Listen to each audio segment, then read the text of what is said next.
नमस्कार साथियों, मैं विकेश कुमार आप सभी को स्ट्राइड साइंस क्लास में तहे दिल से स्वागत करता हूं। आज हम देखने वाले हैं कक्षा 10 का हिस्ट्री चैप्टर नंबर आपका ये 7 है और ये हमारा पार्ट 2 वीडियो होगा। अगर आप पार्ट 1 नहीं देखे तो प्लेलिस्ट में जाकर देख सकते हैं और वीडियो को आप अंत तक बने रहे दोस्तों, ताकि आपको टॉपिक समझ में आए। आज हम जानने वाले आर्थिक मंदी के बारे में। आज का टॉपिक क्या है? आर्थिक मंदी। तो आर्थिक मंदी की जो शुरुआत होती है वो अमेरिका से होती है। कब होती है? तो 1929 से होती है और कब तक चलती है? 1933 में। ये आर्थिक मंदी क्या होता है? मंदी का मतलब दोस्तों है क्या कि किसी वस्तु या वस्तु की कीमतें क्या होती है, घट जाना, उसे बोलते हैं आर्थिक मंदी, मतलब इनकम होता है। तो हुआ क्या कि शेयर बाजार में वस्तुओं की कीमत क्या हो गई, बहुत ज्यादा घट गई। अब कीमत कब बढ़ती है? जब क्या होगा, वस्तुओं का उत्पादन बहुत ज्यादा हो जाता है। जब वस्तुओं का उत्पादन बहुत ज्यादा हो जाता है तब वस्तु की कीमत क्या होती है, बहुत ज्यादा घट जाती है। तो इसी को आर्थिक मंदी कहा जाता है। देखिए दोस्तों, है क्या कि वस्तु का उत्पादन क्या हुआ, बहुत ज्यादा बढ़ गया, बेरोजगारी भी क्या हो गई, बहुत ज्यादा बढ़ गई और शेयर बाजार में वस्तु के मूल्य घट गए तथा खरीदार जो है बहुत ही कम थे। मतलब शेयर बाजार में खरीदार बहुत ही क्या थे, कम थे और भुखमरी क्या होगा, बहुत ज्यादा बढ़ गई। इसी घटना को आर्थिक मंदी जो है कहा गया। तो आर्थिक मंदी आपने क्या देखा कि आर्थिक मंदी जो है किसे कहा गया कि जब आपका वस्तु का उत्पादन बहुत ज्यादा बढ़ गया, बेरोजगारी बहुत ज्यादा बढ़ गई और शेयर बाजार में वस्तु की कीमतें बहुत ज्यादा क्या हो गई, घट गई और वस्तु की मूल्य क्या घट गई और खरीदार बहुत क्या थे, कम थे, भुखमरी बहुत ज्यादा हो गई। इसी घटना को आर्थिक मंदी जो है कहा जाता है। आर्थिक मंदी की शुरुआत जो है, अगर आप पॉइंट आप इसमें है, आर्थिक मंदी की शुरुआत जो है अमेरिका से होती है। कब होती है? 1929 से और कब तक चलती है? तो 1933 तक। फिर आप कहेंगे, हमने बताया यह मंदी जो है अमेरिका बाजार से शुरू हुआ। आर्थिक मंदी की शुरुआत कहाँ से हुआ? अमेरिका बाजार से। और आप कहेगा कि लोग जो है आर्थिक मंदी से पहले क्या करें, प्रथम विश्व युद्ध के बाद, यानी कि 1900 फर्स्ट वर्ल्ड वार, मतलब बोल सकते फर्स्ट वर्ल्ड कब 1914 से क्या जी 18 के बीच हुआ। अब है क्या, इसके बाद क्या हुआ दोस्तों कि लोग सट्टेबाजी लगाते थे और सट्टेबाजी करने का मतलब ये है दोस्तों कि लोग कम पैसों में किसी कंपनी को खरीदते थे और फिर ज़्यादा पैसे में उस कंपनी को बेचते थे। इसे बोलते सट्टेबाजी। फिर अब है क्या दोस्तों कि इसका युद्ध का जो प्रभाव है वो कहाँ पर है?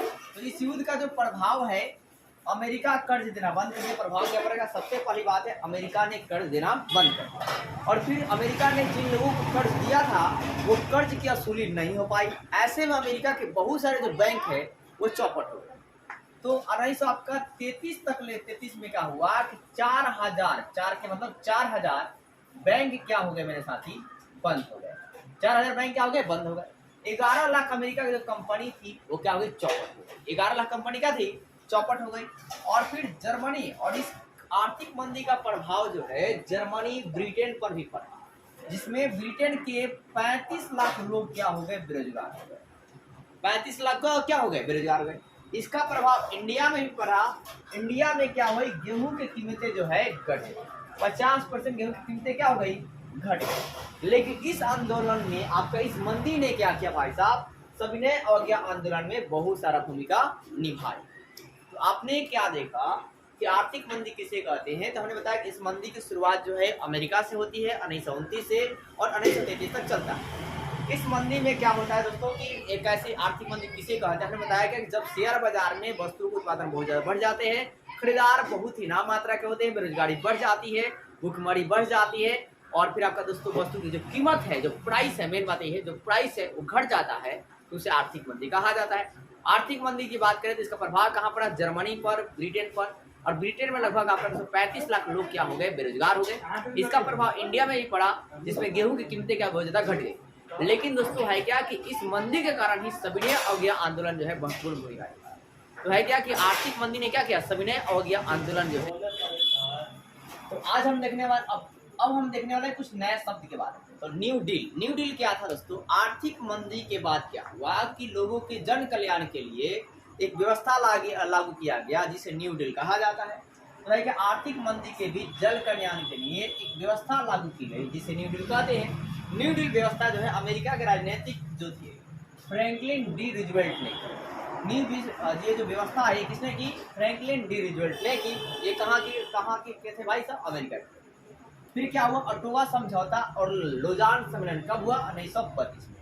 लुजान सम्मेलन में क्या बात कही गई कि जर्मनी का जो फर्स्ट वर्ल्ड वार में जर्मनी को अब कहा गया दोषी ठहराया गया कि जर्मनी आप ही दोषी है, इस युद्ध की जिम्मेदार आप ही है। तो उन्हीं पर क्या हुआ, बहुत सारे कर्ज को उस पर ला दिया गया। लगभग आपका है क्या कि 10 अरब 6 करोड़ 10 अरब 6 करोड़ पाउंड जो है कर्ज इनको चुकाना था। तो इसी कर्ज को कम करने के लिए इस सम्मेलन को किया गया था, लोजान सम्मेलन को, कि जर्मनी के क्षतिपूर्ण राशि को क्या किया जाए, कम किया जाए। लंदन में 1933 में एक साल बाद लंदन में एक सम्मेलन हुआ जिसमें 67 देश क्या हुए भाग लिए, और इसमें इस सम्मेलन का एक ही रूल था क्या, व्यापार में सहयोग की नीति की बात कही जाए। व्यापार में क्या है, एक देश जो है दूसरे देश का सहयोग करेगा, लेकिन यह सम्मेलन सफल जो है नहीं। अब देखते हैं अधिनायकवाद। अधिनायकवाद क्या होता है, एक ऐसी राजनीतिक प्रशासनिक व्यवस्था जिसमें व्यक्ति की सारी जो शक्तियां होती है वो केंद्र के पास होती है, मतलब सेंट्रल गवर्नमेंट के पास होती है, और वह व्यक्ति, सेंट्रल गवर्नमेंट क्या करती है, उस व्यक्ति के आपके परिस्थितियों का लाभ उठाकर जनता के बीच नायक की छवि बना लेता है, नायक की छवि, हीरो की छवि बना लेता है, तो उसे अधिनायकवाद कहा जाता है। यानी कि सेंट्रल गवर्नमेंट जो भी होते हैं जनता के बीच अपना हीरो के जैसा छवि बना लेते हैं, उसे अधिनायकवाद कहा जाता है। आपने क्या देखा, वैसा राजनीतिक प्रशासनिक व्यवस्था, क्या सुना, वैसा राजनीतिक और प्रशासनिक व्यवस्था जिसमें व्यक्ति की सारी शक्तियां केंद्र में निहित होती है, और वह व्यक्ति का विशेष परिस्थितियों में लाभ उठाकर वो क्या करता है कि जनता के बीच अच्छा छवि बना लेता है, तो उसे अधिनायकवाद कहा जाता है। उम्मीद करता हूँ आपको वीडियो अच्छी लगी होगी, और वीडियो अच्छी लगी है तो प्लीज वीडियो को लाइक कीजिए और चैनल को सब्सक्राइब कीजिए और ज़्यादा से ज़्यादा शेयर कीजिए। जय हिंद, जय भारत।